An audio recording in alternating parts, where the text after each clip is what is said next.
그의 성령을 우리에게 주심으로 우리가 그 안에 거하고 그가 우리 안에 거하시는 줄을 아느니라.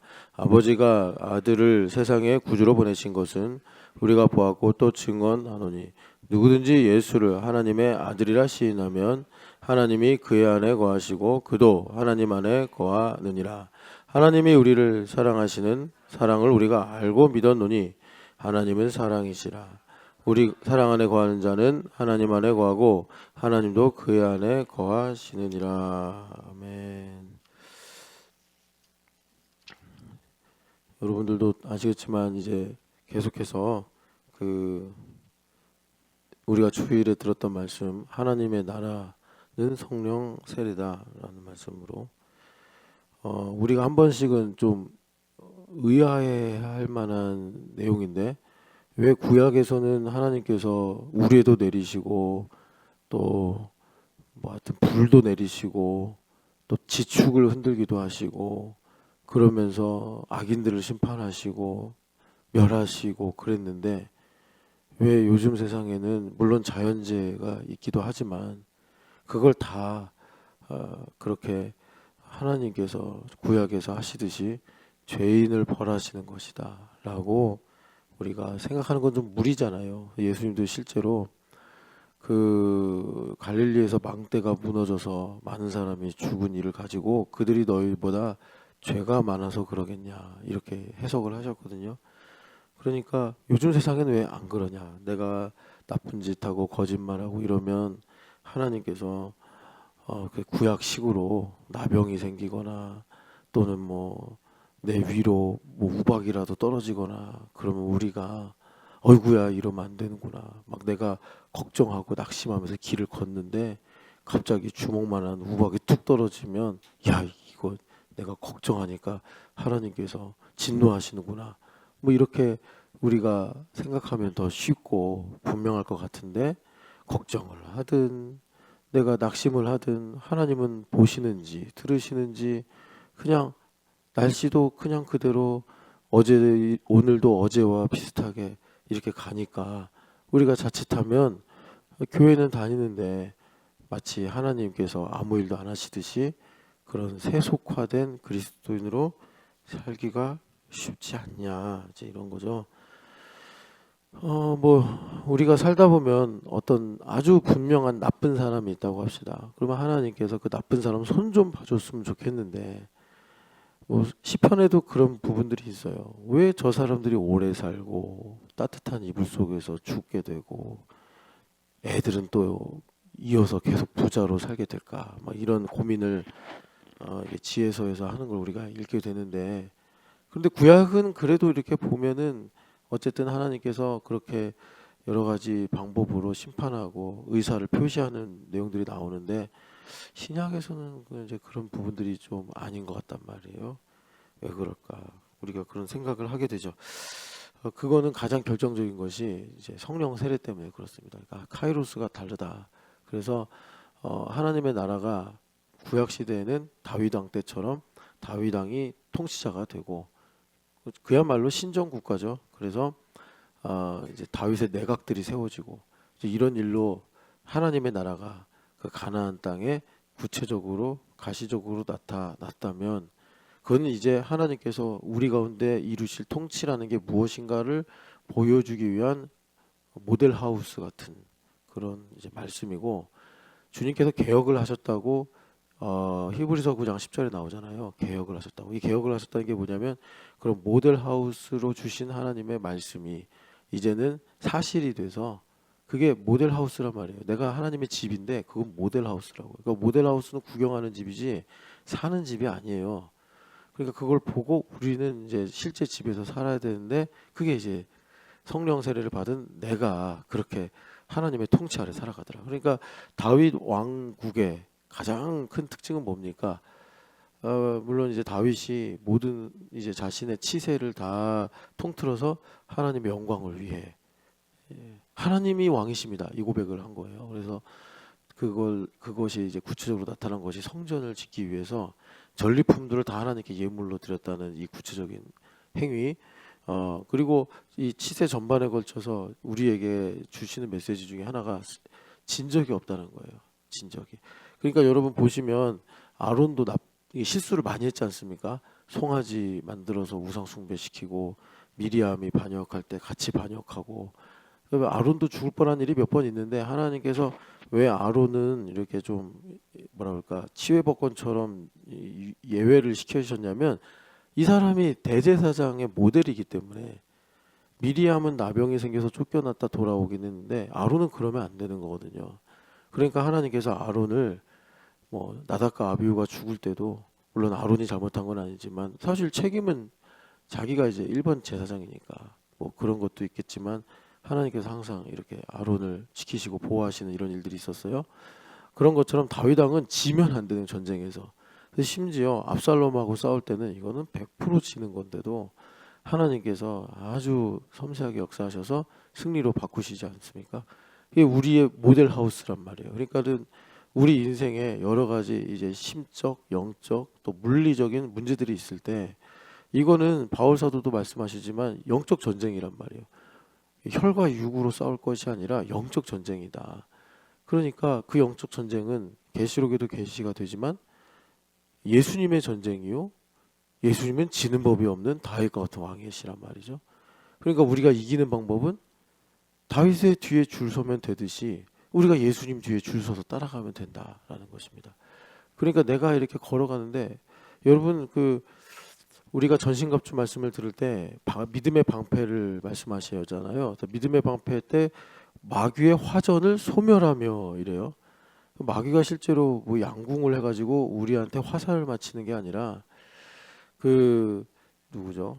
모세도 그런 고백했어요. 낮에 날아드는 화살과 밤에 찾아오는 전염병, 이렇게 했잖아요. 그래서 그 원수마귀가 마치 화살을 쏴서 맞히듯이, 일단은 이제 여러분들도 전쟁 영화 이런 거 보면은 궁수들 이렇게 숨어서 쏘잖아요. 자기 이게 위치나 모양을 노출해 가지고 나봐라 하면서 쏘는 궁수 없어요. 숨어 가지고 딱 자기가 맞출 수 있는 사정거리 올 때까지 가만히 있다가 왔구나 하면은 이제 쏘는 거죠. 그러니까 원수마귀가 그런 식으로 우리를 미혹을 한다는 것입니다. 예. 그래가지고 믿음의 방패로 그 모든 걸 소멸한다, 이제 이렇게 말씀하시는데, 우리가 이렇게 예수님만 따라가면 되는데, 말하자면 행렬을 이탈하는 거예요. 이탈하면 그냥 이제 화살바지가 되는 겁니다. 여기는 흑암의 세상이고, 그리고 여러분 이거 하나 아셔야 되는 게, 하나님께서 그 거룩을, 우리가 거룩을 뭔지 모르잖아요. 거룩이 뭔지 모르니까 하나님께서 이제 구체적으로 여러 가지 실예로 거룩은 이런 거다. 그래서 뭐 전쟁으로도 거룩이 뭔지를 말씀하시고, 자연의 어떤 이 법칙, 뭐 계절의 변화, 이걸로도 거룩을 가르쳐 주시고, 그렇게 거룩을 가르쳐 주시는 것 중에 하나가 또 이제 직분이죠. 대표적으로 직분인데, 제사장은 속죄제를 드릴 때, 이 속죄제는 정확하게 말하면 정결례, 이렇게 말하는 게 정확한데, 워낙 오랫동안 우리 한글 성경에서, 그리고 또 영어 성경도 뭐 sin offering인가 이렇게 이제 번역을 해요. 그래가지고 그냥 이게 속건제랑 잘 구별이 안 되는데 둘 다 죄를 속하는 건 맞습니다. 그런데 속죄제는 성경에서 정결례라고 말하는 거 있잖아요. 그걸 가리키는 거예요. 그러니까 이 거룩의 영향력이 제사장하고 족장하고 평민하고 다른데, 여러분 그 속죄제를 말하는 레위기를 보면 제사장은 송아지로 제사하잖아요. 속죄제로. 그리고 그 다음에 나오는 게 민족입니다. 민족의 이 속죄를 위해서는 또 송아지를 드린다. 그리고 제 기억으로 족장은 이제 염소, 그리고 평민은 양, 이렇게 내려가요. 그러니까 족장도 그 지파의 하나는 거지, 뭐 그 민족을 12지파를 다 아우를 수 없는데, 12지파를 다 아우르는 이 영향력, 거룩의 영향력을 요구받는 사람, 그런 복을 누리고 사는 사람, 그만큼 하나님과 친밀하게 사는 사람이 제사장이란 말이에요. 그러니까 제사장은 한 사람에 불과해요. 한 번 살지 뭐 3번 사는 사람이 아니란 말이에요. 그런데 제사장이 똑같은 실수를 했어. 뭘 까먹었든지 뭐 순서를 바꿨든지, 평민이나 제사장이나 성정은 똑같은데 이 그 잘못을 했을 때 뭐라 그럴까, 이 파급이, 이 한 사람은 민족이란 말이에요. 그러니까 만약에 민족이 200만이다. 그러면 제사장이 거룩하게 행동하면 그 거룩한 일부는 200만 분이 되는 거예요. 하나님 다스리시는 방법이에요. 족장은 뭐 이제 보면 유다 지파가 옛날에 뭐 6만이다. 그럼 6만 분의 그런 영향력을 갖는 거예요. 그러니까 여러분 이제는 하나님께서 뭐 혈통이나 가문이나 이런 걸 가지고 너가 제사장이고 너는 족장이고 이렇게 안 하시고 우리에게 은혜를 주셔서 내가 자원하는 마음으로 반응하는 걸 갖고 사실 그 레벨을 하나님께서 이렇게 보신단 말이죠. 예. 그러니까 좀 구약하고 정황이 다르죠. 그래서 우리에게 자원하는 마음을 갖는 것이 참 복된데, 그러니까 하나님께서 여러분들 눈치를 잘 보시란 말이에요. 내가 정말 이 성소로 들어갈 때 여러분 그 법 아시죠? 제사장의 옷깃에 하나는 석류 열매, 하나는 방울, 하나는 석류 열매, 하나는 방울 이렇게 옷을 만들게 했어요. 이게 대제사장의 의복인데 대제사장이 이제 바꾸면 로열 프리스트예요. 제사장 세계는 딱 두 개밖에 없어요. 일반 제사장과 대제사장. 근데 우리를 대제사장이라고 그러면 법리의 흠이 균열이 생기니까 우리는 대제사장이라고 부르면 안 되고 예수님 대제사장이고, 우리는 요한복음 말씀 보면 예수님의 친구니까 로열 프리스트로 그 예수님의 그 거룩함에 버금가는, 사실 그러니까 예수님 내 안에 와 버리셔서 우리가 그 거룩함을 갖고 사는 건데, 이제 우리가 감히 뭐 내가 예수님이다 이렇게 말하면 안 되는 것처럼 내가 그만큼 거룩하다라고는 할 수는 없고, 그렇게 예수님을 친밀히 이렇게 하면서 이제 우리가 주님과 함께 거룩함을 공유하는 거죠. 공유. 그런데 그렇게 우리가 제사장의 거룩이 뭔가 하면 발을 걸어갈 때마다 음방울 소리가 난단 말이에요.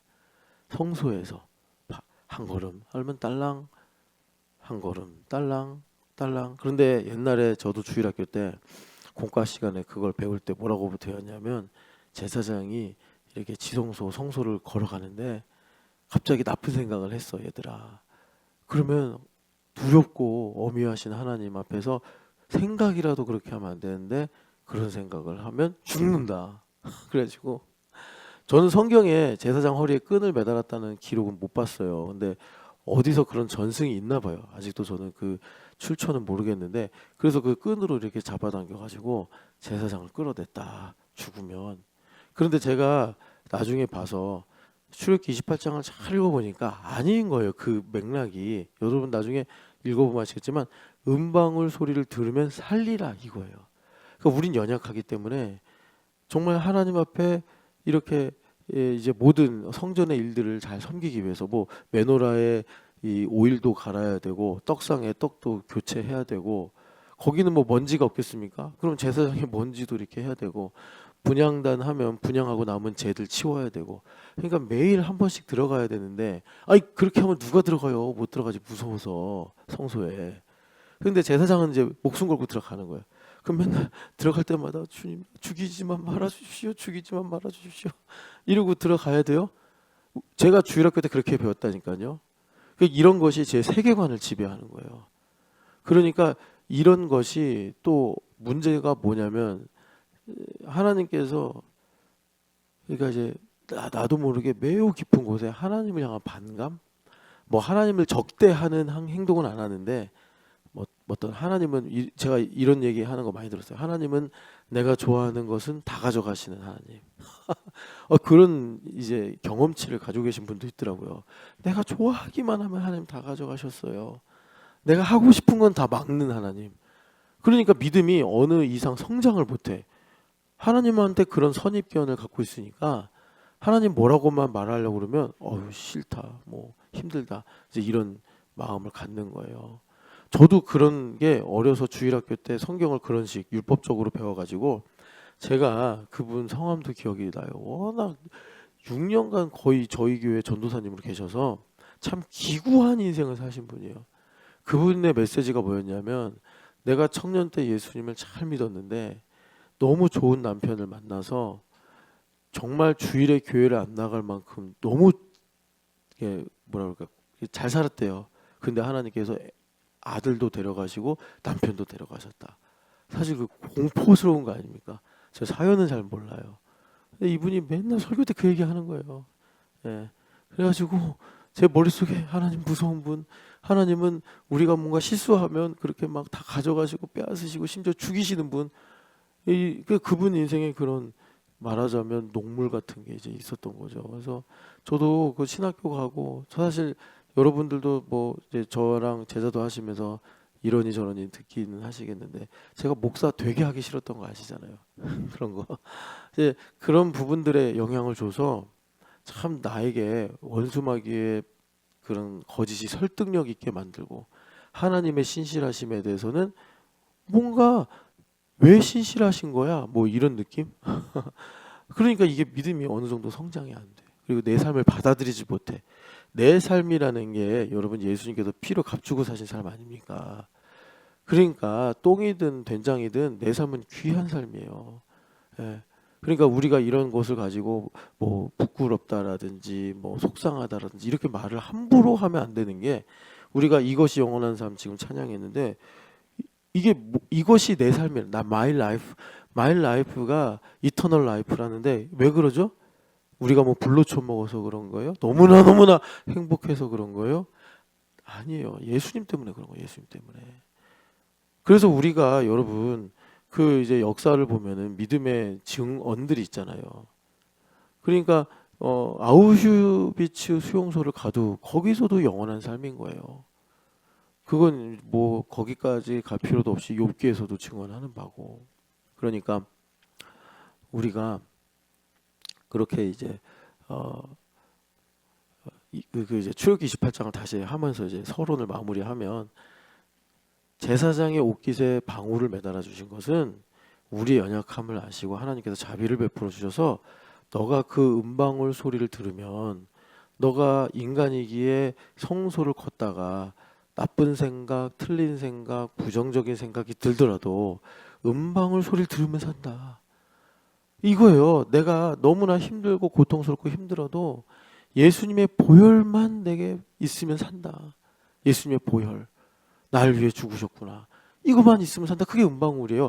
그러니까 그걸 왜 음방울로 가르쳐 주셨냐면 그것을 나에게 깨닫게 하시고 알게 하시는 분이 성령 하나님. 성령 하나님. 그래서 여러분 예수님께서 왜 하늘나라를 가길 원하셨죠? 예수님 제자들 사랑하셨고 여러분 예수님이라고 뭐 우리랑 그러니까 다른 이치로 생각하시는 분이 아니에요. 예수님도 허유실자매를 직접 보고 있으면 좋으신 분이에요. 근데 물론 저기 하늘 보자 위에서 못 보시는 건 아닌데 어쨌든 우리의 어떤 이 물리적인 감각으로는 멀리 멀리 계신 거잖아요. 그러니까 그 비유에도 보면은 어떤 주인이 떠나갔다가 돌아온다 이런 말씀 하시는 거 아니에요. 그래서 우리에게 믿음을 가르치시고 그러니까 여러분 아무리 자식을 사랑해도 자식이 눈에 안 보이면 부모는 그립고 신경 쓰이는 거잖아요. 우리 예수님도 그런 애타는 마음으로 우리를 보고 계신데 그게 너희한테 좋다. 내가 너희 곁에서 말하고 서로 아이 컨택 하면은 사실 예수님 이제 인격적 영향력이 있으시니까 내가 막 낙심이 돼. 아, 힘들어. 그런데 베드로한테 그러신 것처럼 이렇게 옆에 계시면서 베드로야. 그러면 우리가 일단 죄송할 수도 있고 또 예수님께서 그렇게 말씀하시면 거룩한 영향력이 오니까 그런 걸 금방 해결할 수 있을지도 모르는데 예수님은 우리 곁에 있는 것보다 내가 가는 게 좋아 라고 말씀하셨단 말이에요. 요한복음 14, 15, 16장에. 아니 그럼 우리를 놔두고 어디 간 거냐고. 여기 흑암 세상인데 전쟁터보다 무서운 곳이고 여러분 여기 참 위험한 곳인데 왜 예수님 목자라고 그러시는 곳에 왜 어디를 가신 거냐고. 이 좋다고 하신 이유가 뭐냐면 성령 하나님을 보내시는 게 좋다는 거예요. 그래서 성령 하나님 내 안에 오셔서 무슨 내용이죠? 주님께서 말씀하신 것이 영원토록 계실 거라고. 그게 완성이에요.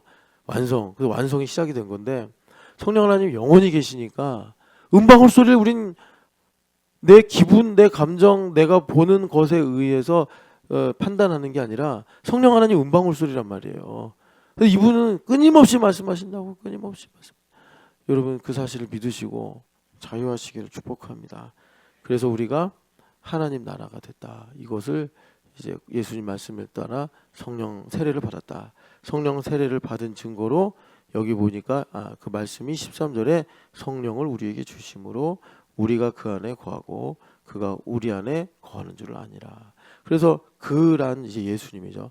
성령 하나님 우리 안에 오셔서 예수님께서 내 옆에 계시는 정도가 아니라 내 안에 계시더라 이거예요.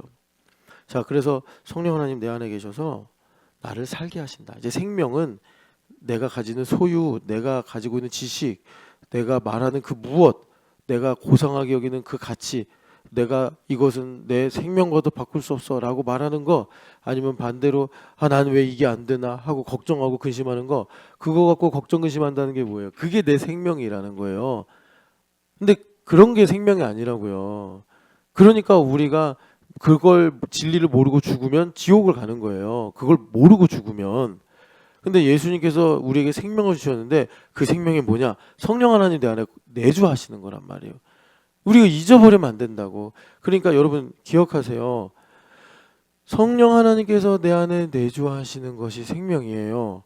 그런데 우리가 이거는 뭐 내가 원한다고 가질 수 있거나 거부할 수 있는 게 아니란 말이에요.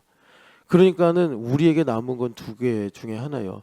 성령 하나님께서 내 안에 내주하시는 것을 내가 믿고 살면서 형통한 삶을 사느냐, 성령 하나님께서 내주하시는데 내주하는 걸 모르고 진탕 고생하며 사느냐.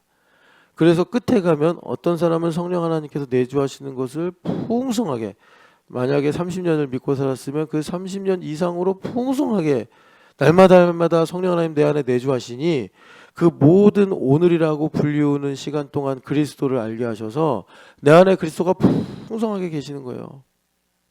그런 삶을 살든가, 아니면 성령 하나님 내주하시는 걸 모르고 무시하고 마음대로 그냥 걱정하고 낙심하고 이래서 죽을 때 돼가지고 하나 깨닫는 거예요.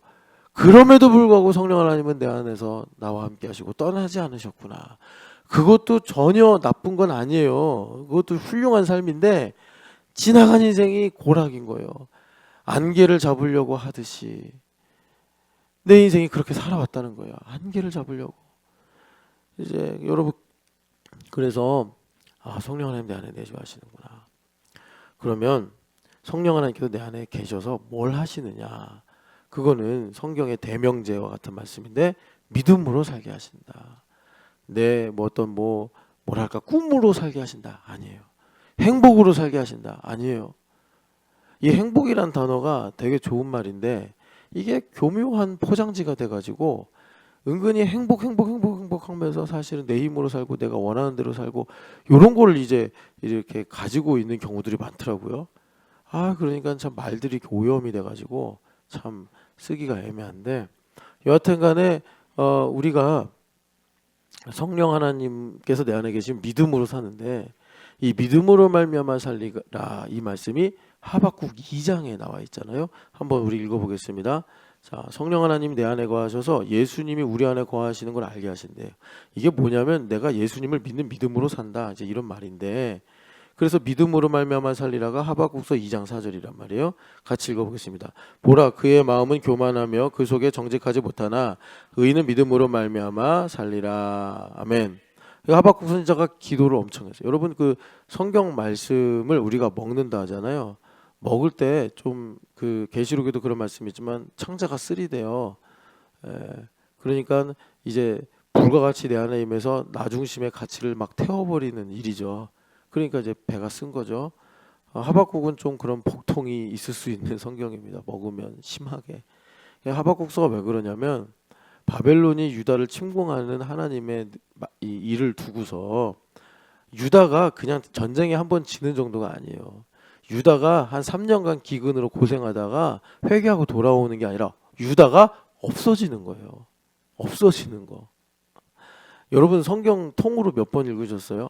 혹시 성경 읽으시다가 왜 이런 말씀이 여기 있나, 이런 거, 왜 이 말씀이 거룩한 66권 리스트에 들어왔나, 혹시 이런 생각 해본 적 없으세요? 통으로 읽으시다가?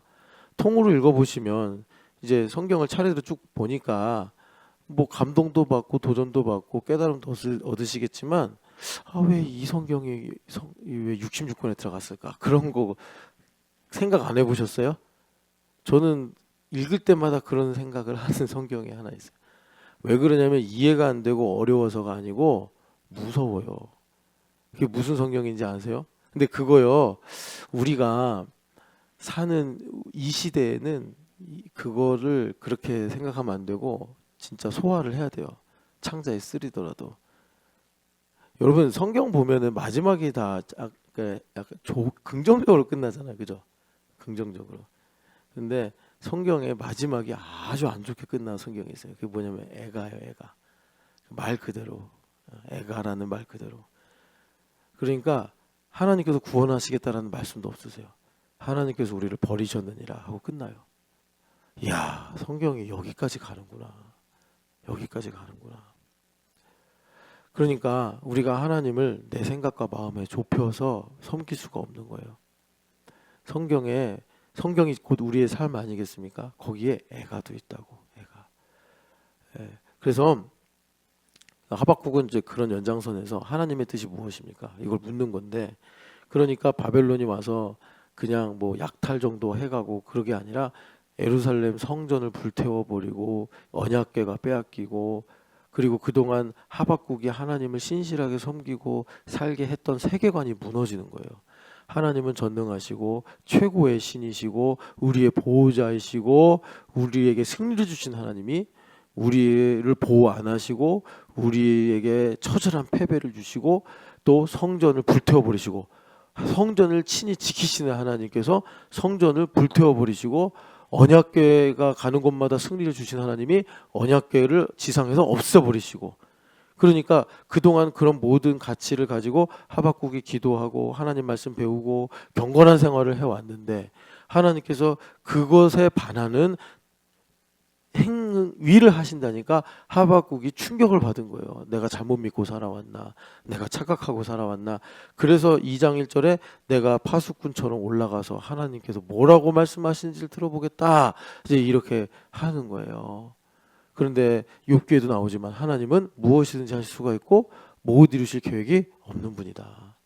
하나님을 내가 그동안 기도가 최고야, 이렇게 생각해서 정말 기도의 능력도 경험하고 사람들에게 기도하는 법도 가르쳐온 사람이 어느 순간 하나님께서 기도 아무것도 아니야, 제가 좀 극단적인 얘기는 하지만 그런 일과 경험을 맞닥뜨리면서 자신의 세계관이 무너진단 말이에요. 뭐 그런 것들이 말하자면 기도를 열심히 하는 목사보다 기도를 안 하는 목사가 목회를 잘하고 성공하고 뭐 이런 거 보면은 기도해봐야 뭔 소용이야, 뭐 이런 것들을 이제 자문하게 되면서 하박국처럼 이제 하나님께서 부르시면 파수하는 자리로 올라가는 거죠. 그래서 들었던 말씀이 오늘 읽었던 4절 말씀인데, 이 4절에 여기 5절 3절 보면은 하나님께서 이 묵시는 정한 때가 있나니 반드시 이루어지리라 하시면서, 그 묵시가 뭐냐면 의인은 믿음으로 말미암아 살리라. 그래서 이 말씀이 여러분들 아시겠지만 로마서에서 복음이 뭐냐라고 말할 때도 인용되고, 갈라디아서에서 영으로 사는 게 무엇이냐라고 할 때도 인용이 되고, 마지막에 히브리서에서 믿음의 진보에 대해서 말씀하실 때도 이 말씀이 인용이 되니, 이 믿음으로 말미암아라는 이 짧은 말씀이 우리 인생에 아주 중요한 이 대명제가 되는데, 그러니까 이제 이건 흔들리면 안 된단 말이에요. 이 믿음으로 살리라. 그러니까 우리가 성령 하나님 앞에서 항상 믿음으로 살고 있는지 아닌지를 점검해야 돼요. 저도 어제 기도 여러분 밤에 하면서 성령 하나님으로 충만하지 못했던 일들, 그런 말들, 그런 생각들, 그런 선택들 회개하고 살았어요. 왜 그런 거죠? 성령으로 충만해야 되니까. 예. 그러니까 여러분, 성령 하나님이 없고 성령 하나님 무시한 사람은 자기가 성령으로 충만하지 않은 걸 몰라요. 자기가 성령 하나님 소멸하는 걸 몰라요. 성령 하나님께서 내 안에 계시고 성령 하나님으로 충만한 사람이 성령 하나님을 무시하고 성령 하나님을 소멸하고 성령 하나님으로 충만하지 않게 사는 일에 대해서 인정하고 받아들이고 안타까워하고 회개하고, 그걸로 이제 다시 하나님 앞에 반동하듯이, 이게 반동 튀어오르듯이 성령 충만을 구할 수 있단 말이에요. 그래서 결과적으로는 우리가 이 땅에 살면서 가장 복된 게 뭐예요? 두루마리 빠는 거라고, 회개하는 거란 말이에요. 그래서 여기 2장 4절 보면은 주님께서 믿음으로 말미암아 살리라. 그러니까 지금 하박국 선지자가 도대체 하나님 날 사랑하시는가, 하나님 계시는 거 맞는가 라고 말할 수 있는 삶의 근거가 다 사라진 거예요. 여러분 제사장처럼 하나님을 가까이 하고 살다 보면 그런 터널을 지나가게 됩니다. 내가 몰랐어. 그동안 당연했기 때문에 내가 뭐 봉사하고 신앙생활하고 내가 성경 읽고 뭐 또 여러 가지 좋은 일들을 하는데 그런 것을 지지해주는 삶의 근간들이 있어요. 뭐 여기 이제 허윤실 자매 같은 경우는 성현이가 아주 큰 근간일 거예요. 근데 본인은 모르죠. 맨날 얘네들 먹이고 가르치고 섬기느라고 얘네들이 내가 믿음 생활을 할 수 있도록 지지해주는 근간이라는 걸 몰라요. 느끼질 못한다고 알긴 알아도. 그런데 얘네들이 사라지고 나면 나 믿음이 하나도 아무것도 아니었구나. 여러분 이런 얘기 이해가 되실 거예요. 그러니까 하나님께서 우리에게 자비를 베푸셔서 우리가 항상 믿음으로 살아갈 수 있도록 그런 근간들을 지켜주신다고. 예. 그런데 지금 하박국이 당면한 건 그게 다 사라져버린 거예요. 내가 믿음이 있었나? 이런 상황이 돼버린 거예요. 그런 가운데서 하나님께서 우리에게 너희들 이건 붙잡으면 산다라고 하는 말씀이 믿음으로 말미암아 살리라 이거예요. 그럼 믿음으로 말미암아 살리라 이 내용이 구체적으로 뭐냐면 성전이 무너지고 언약궤가 사라지고 여러분 우리는 구약시대 살아보지 못해서 이 충격을 사실 하박국만큼 느끼지는 못하는데 언약궤가 사라진다? 언약궤는 어떤 상황에서도 사라진 적이 없는 건데 언약궤가 사라지고 성전이 불타서 없어진다? 이거는 진짜 우리말대로 하늘이 무너지고 땅이 꺼지는 거란 말이에요. 그런 가운데서 그럼에도 불구하고 하나님은 신실하시고 하나님은 그 선하신 뜻을 반드시 이루어 가신다라는 믿음으로 너희들이 살아야 된다. 그런데 여러분 그런 믿음이 내가 다짐하고 뭐 안중근 의사도 훌륭하신 분이지만 손가락 잘라가지고 이렇게 뭐라 그래요? 이거 손바닥 도장을 찍는다고 그게 믿음이 됩니까? 아니죠. 하나님께서 붙잡아 주시는 거예요. 붙잡아 주시는 거. 믿음으로 말미암아 살리라. 그런데 그거는 여러분 그래서 하나님께서 우리에게 성령 하나님 보내주셔서 우리가 정말 믿음의 근간이 다 사라졌음에도 불구하고 내가 평소에 모르고 인지하지 못했던 나를 붙잡아 주시는 하나님의 손길을 성령 하나님께서 딱 잡아주시는 거예요. 그걸 보게 하시는 거예요. 그게 뭐냐? 그게 교회예요. 요즘에 성현이가 기분이 좋은지 맨날 저 보면 경계하고 째려보고 인사도 안 하고 그러던 애가 이상하게 저를 보면 이렇게 씩 웃으면서 장난을 걸어 자기를 잡아보라고. 그래서 언제 한 번은 제가 발로 한번 빵 차서 인생의 시련을 한번 주려고 합니다. 근데 그게 성현이 눈빛이 아니란 말이에요. 성현이 안에 계신 예수님께서 너 오니 반갑다 하면서 이렇게 하시는 거라고. 그래서 교회 일은 예산일이지만 결코 예산일이 아니다. 여러분 그래가지고 여기 믿음으로 말미암아 살리라. 그러니까 내가 교회가 돼서 이런 거예요. 뭐 환상을 보고 성경 안에서 놀라운 진리를 깨닫고 그것도 참 복되지만 우리의 현실이라는 삶을 놓고 볼 때 가장 소중한 건 아유 한영 집사님 반갑네 어서 와 이거예요. 여러분 예수님께서 베드로 낙심했을 때 그래서 거의 인생 끝났을 때 주님께서 이전에 하시던 것처럼 천국 비유 이런 거 얘기하셨습니까? 아니잖아요. 예수님 뭐 하셨어요? 너가 날 사랑하느냐? 아주 쉽고 어떻게 보면은 단순하고 그런 말로 베드로를 살리셨단 말이에요. 그런 게 교회예요.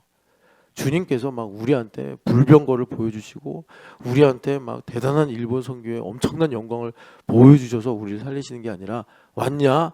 왜 이제 왔냐? 진작 좀 오지. 너 요즘에 왜 교회 안 보이냐? 바빴어요. 뭐가 바쁘냐? 웃기지 마라. 너 집에 있는 거 다 안다. 이게 베드로야. 너가 이 모든 사람도 나를 더 사랑하느냐? 이런 말씀이에요. 주님께서. 왜 안 오냐? 아니, 바빠도 올 수 있는 거 아니냐? 이런 거죠. 그래서 믿음으로 말미암아 살리라. 이걸 통해서 주님께서 우리에게 믿음으로 이제 말하고 생각하게 하시는 건데 중요한 건 뭐냐면 왜 안 왔냐? 요즘에 바빠요. 바쁘게 뭐가 바빠? 바빠서 밥 안 먹어? 바빠서 잠 안 자? 할 거 다 하면서 왜 교회 안 와? 이러면 이제 뭐 힘들어요. 이제 이렇게 나온단 말이에요. 다음 단계가. 그것만 해도 돼. 근데 정색해요. 정색해. 그리고 그런 말 하지 말라는 신호를 보내죠. 그걸 가지고 뭐라 그러시냐? 여러분 이건 참 여러분 우리가 회개하면서 봐야 될 말씀인데 우리 마음이 교만하고 정직하지 못해서 그런 일들이 생기는 것이다. 주님 말씀하시는. 그러니까 성전이 무너지고 언약궤가 사라져요. 이런 상황을 두고서 어떻게 하나님 신실하시고 선하시다는 걸 나에게 믿으라고 하십니까? 지금 내 감각과 내가 가지고 있는 이성은 모든 신호가 다 경고등인데 여기서 뭐 하나님께서 나를 사랑하신다는 걸 내가 어떻게 알 수 있습니까? 그러면서 우리는 은근히 하나님 탓을 한단 말이에요. 아담이 하던 것처럼 저 여자 때문에 이렇게 된 겁니다. 이것처럼 하나님 내가 어떻게 이 순간 하나님을 믿으라고 하십니까? 하면서 이런 얘기를 하는데 우리 하나님이 그런다고 해서 야 그럴 법도 하다 이런 분은 아니란 말이에요. 하나님은 그런 상황에서 뭐라 그러시냐면 너 마음이 교만하고 정직하지 못하기 때문이 아니냐. 정직하지 못하다는 것은 이런 겁니다. 그러니까 세상을 사랑하면서 너가 지금 하나님 위하는 척 말하고 있는 거 아니냐. 너가 정말 나의 신실함을 믿고 싶은 마음이 있기라도 한 거냐. 너 지금 네가 원하는 거, 네가 사랑하는 거 지키려고 지금 그런 말 하는 거 아니냐. 정직하지 못하다. 너가 정직하면 그 예루살렘 성전 무너진 거 하나님 못 세우겠냐. 언약궤 사라진 거 하나님께서 1000개, 10,000개 만들 수 없겠냐. 지금 그거 한 개 없어진다고 해서 너가 나의 신실하심을 의심하냐. 내가 하는 일이 틀렸다라고 말하는 거냐. 주님께서 하박국 선지자에게 말씀하죠. 이런 이제 우리에게 이걸 제가 그래서 역발상의 순간이다. 근데 역발상이라는 게 거꾸로 생각한다는 건데 제가 이렇게 여기서 2장 4절로 말씀드린 거 성령 하나님 내 안에 계셔서 예수님이 우리 안에 계신다. 아까 요한일서 4장 13절이잖아요. 그 일이 어떤 일이냐면 제가 미분을 해서 말씀을 드리는 거예요.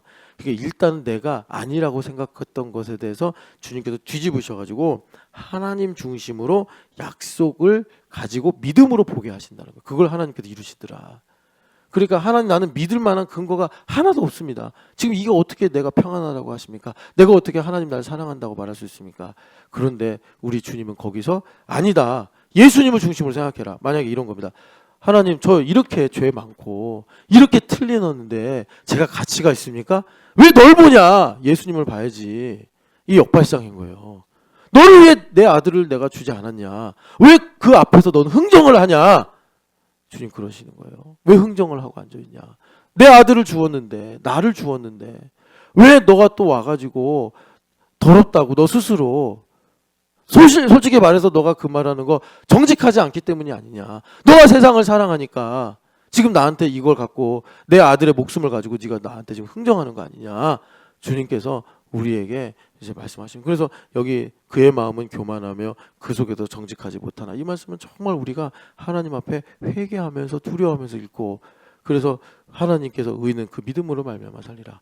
아 내가 경험이나 지식이나 내가 가지고 있는 어떤 진정성이라고 말하는 감정 이거 갖고 말할 게 아니구나. 믿음으로 말해야겠구나. 이걸 우리가 하나님께 구해야 되더라라는 거예요.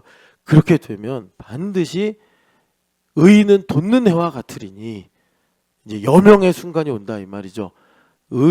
영적인 모멘텀이 와요. 그게 뭐냐면 자 3장 여기 17절 18절 19절 읽어보겠습니다. 비록 무화과 나무가 무성하지 못하며 포도나무에 열매가 없으며 감람나무에 소출이 없으며 밭에 먹을 것이 없으며 우리의 양이 없으며 외양간에 소가 없을지라도 나는 여호와로 말미암아 즐거워하며 나의 구원의 하나님으로 말미암아 기뻐하리로다. 주 여호와는 나의 힘이시라 나의 발을 사슴과 같게 하사 나를 나의 높은 곳으로 다니게 하시리로다. 아멘. 이게 영적인 모멘텀이에요. 그러니까 뭡니까? 되는 거 하나도 없어요. 하나님 무화과 열매도 뭐 무성하지 않게 하시고 포도나무도 흉작이 되게 하시고 감람나무도 하나도 소출이 없어서 뭐 하나님께 예배도 할 수가 없게 되고 양 우리에 가도 양도 없고 외양간에 가도 소도 없고 그냥 뭐 가진 게 하나도 없는 거 되는 게 하나도 없잖아요. 이제 여기서 영적인 모멘텀인 거예요. 나는 여호와로 말미암아 즐거워하리로다. 이게 영적인 모멘텀이에요. 그래서 여호와는 나의 힘이시라 나의 발을 사슴과 같게 하사 저는 이 나를 높은 곳으로 다니게 하시리로다. 이 말씀이 우리나라에 사슴 보기 힘들잖아요. 그리고 우리나라는 이게 이제 산이 뭐 그렇게 막 뭐랄까 바위산이는 절벽 이런 게 없잖아요. 근데 이스라엘은 다 이 나무, 풀, 흙이 있는 게 아니라 다 막 깎아지르는 절벽 이런 것들이 많은데 사슴들이 그걸 기어 올라가더라고요. 예, 그런 데를 하나님께서 이렇게 나의 발을 지키셔서 높은 곳으로 다니게 하시는구나. 이런 것들을 주님께서 우리에게 영적인 모멘텀으로 허락을 하시더라는 것입니다. 그래서 이렇게 내가 아닐지라도 없을지라도 안 될지라도 심지어 죽을지라도 난 여호와로 인하여 기뻐하리로다 라는 영적인 모멘텀이 올 때 하나님께서 내 영혼에 빛을 비추실 때 요한복음 3장 3절을 읽겠습니다. 요한복음 3장 3절. 요한복음 3장 3절 말씀이에요. 같이 읽겠습니다. 예수께서 대답하여 이르시되 진실로 진실로 내게 이르노니 사람이 거듭나지 아니하면 하나님의 나라를 볼 수 없느니라. 아멘. 자, 영적인 모멘텀 뭐겠어요? 여명이라고요. 우리가 물론 교리적으로 신학적으로는 한 번밖에 거듭 안 나요. 근데 그 영원한 사건이에요. 영원한 사건이라서 여러분 그 밑에 예수님께서 니고데모가 하도 답답하니까 8절 읽어보겠습니다. 바람이 의미로 불매 내가 그 소리는 들어도 어디서 와서 어디로 가는지 알지 못하나니 성령으로 난 사람도 그러하니라. 아멘. 그러니까 영으로 거듭나는 거는 우리가 뭐 기다렸다가 알아채리고 준비하고 이럴 수 없어요. 하나님께서 주권적으로 하시는 거예요. 뭐 뱃속에서 거듭날 수도 있고 어머니 뱃속에서 그냥 길 걷다가 거듭날 수도 있고 하나님 하시고 싶을 때 하는 거예요. 그러니까 이걸 우리가 어떻게 알 수 있을까? 그래서 다 소용없는 짓이에요. 그런데 그렇게 하나님께서 우리를 거듭나게 하셔서 어떻게 하게 하신다고요? 우리에게 매일 거듭나게 하신다고. 매일.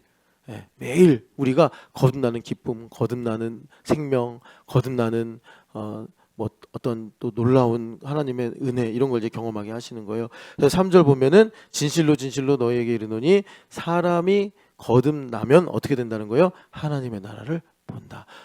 외양간에 송아지가 없어도 우리의 양떼가 없어도 감람나무에 소출이 없어도 우리 김상문이 저 친구는 대학 때부터 이렇게 따라다니던 친구인데 김상문이가 아마 그러지 않을까 해요. 예, 학원 다니면서 힘들죠. 예, 근데 우리 상문 형제 외양간에 송아지가 없어도 예, 사나이끼리 하는 말이에요. 우리 자매들은 모를 수 있는데 참 고독한 시절을 보내고 있습니다.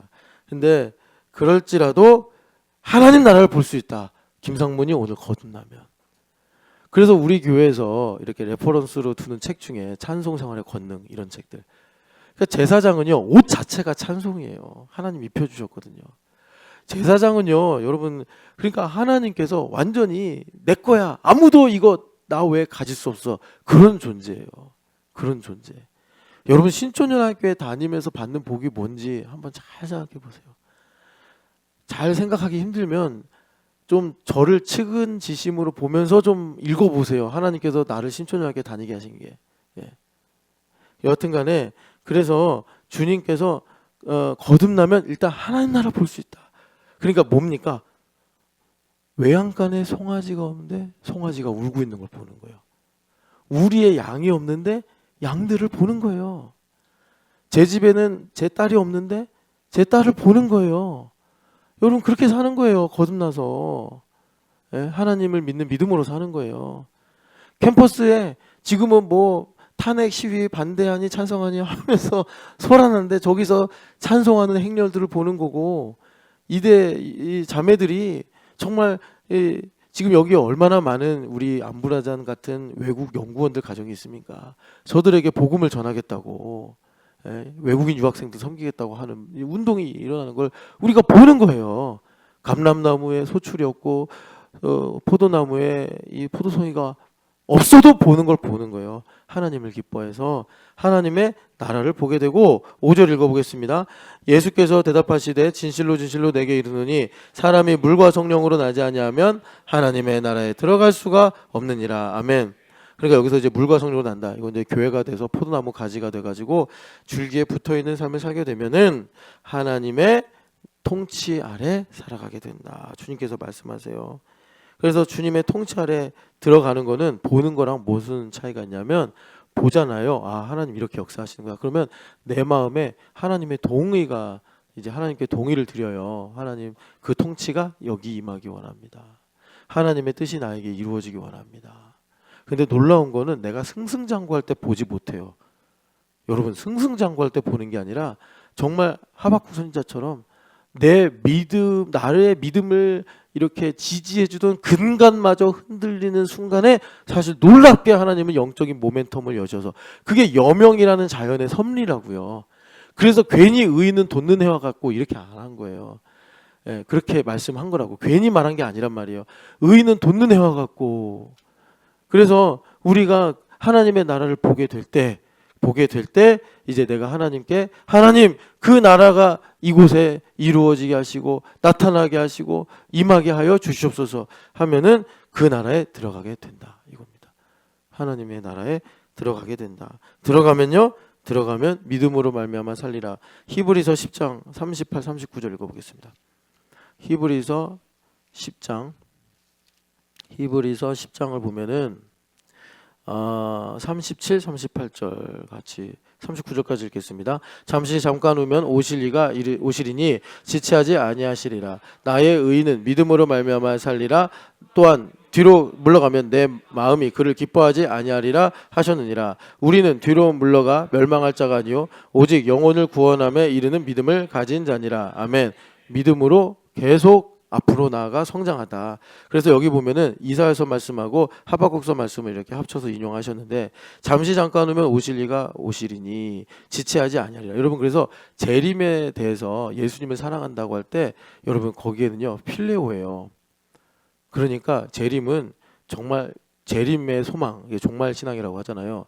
그걸 내가 가지고 사는 거는 뭐 이제 시한부 종말론처럼 예수님 이제 1년 뒤에 오실 거야 이런 어떤 조급한 믿음이 아니라 정말 주님께서 하실 일을 10분 이해하는 거예요. 주님 그러셨잖아요. 너희가 이전엔 종이라서 내가 하는 일을 몰랐는데 이젠 너희가 내가 하는 일이 뭔지를 알기 때문에 그거 뭘 가지고 말씀하셨냐면 성령 하나님을 우리에게 보내주시리라 하시고 그 얘기 하신 거예요. 그래서 너희는 이제 나의 친구라 이렇게 말씀하신 거예요. 그래서 성령 하나님으로 충만하면 예수님 오실 날을 날마다 우리가 기다리는 거예요. 그걸 주님께서 우리에게 우정이다 이렇게 말씀하셨어요. 그래서 고린도전서 마지막 장에 마라나타 나오잖아요. 그러면서 주를 사랑하지 아니한 자는 뭐라고 그래요? 저주를 받으리라. 그 사랑이 베드로 사도에게 물어보신 베드로야 너 나에게 우정하느냐 이거예요. 근데 우정이라고 말하면 또 괜히 사람들이 사랑보다 낮은 거라고 생각할까 봐. 근데 여러분 그 우정이 가장 높은 사랑이 아닐까 저는 그래요. 질환지교를 꿈꾸며 뭐 그 시에도 나와 있지만 그래서 예수님께서 우리와 우정을 나누고 싶어 하신다고. 근데 이거는 우리가 감히 예수님 나의 친구입니다라고 가볍게 말할 수는 없는 내용인데 주님께서 그렇게 말씀하시면서 내가 기뻐하는 사람은 믿음으로 말미암아 살아서 후진 기여를 넣는 게 아니라 전진 기여를 넣고 산다 말씀하시는 거예요. 우리 주님은 나를 기뻐하시는 게 변하지 않아요.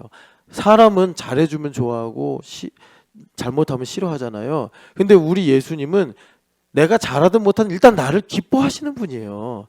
우리가 아직 원수되고 죄인 되었을 때 그가 우리를 위하여 죽으셔서 자기의 사랑을 확증하지 아니하셨느냐. 그걸 성령 하나님께서 우리에게 계속 증언하신다는 거 아니에요. 그래서 예수님은 우리를 기뻐하세요.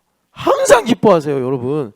그걸 믿어야 믿음의 성장이 온다고. 오늘 예원이 이렇게 와서 이제 예성이는 하늘나라 갔고 이렇게 이제 예배하고 있는데 우리 아버지 어머니는 나를 기뻐하시는구나. 내가 공부를 더럽게 안 하고 내가 정말 우리 예준이한테 주말 캠프에서 물었어요. 너 인생의 꿈이 뭐냐?